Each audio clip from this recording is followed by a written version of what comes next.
was we talked about all three of the non-Caleb Williams top 4 quarterbacks.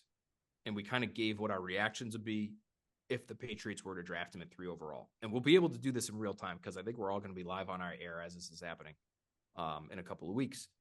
But the way I put it was the one that the move that would get the most support from me, because I think it's the big swing that you need to take, would be Drake May. The one pick that I would have some reservations about, but ultimately I would say right move still, would be to take Jaden Daniels. I just worry a little bit about his frame tie and his ability to stay on the field and his play style and his willingness to scramble. Yeah. The elbow, I'm actually not worried about the elbow. As strange as that looks, I'm not as worried about the elbow. That was a funky elbow, man. And the move that I would call a mistake, and I'll hold myself to this if it happens on draft night, is Patriots drafting JJ McCarthy. I think it's just not enough. I don't think he has enough in terms of traits. And I think Ty ultimately, and again, we'll see, he's still relatively young. He's only drafted in 2018.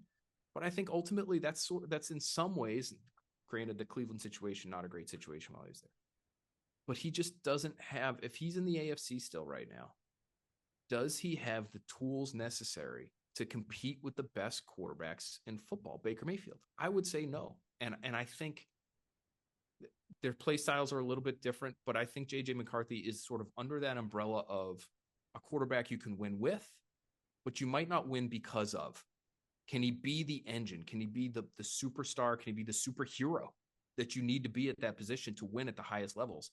And I am having a hard time envisioning that with McCarthy, whereas I can see it with May.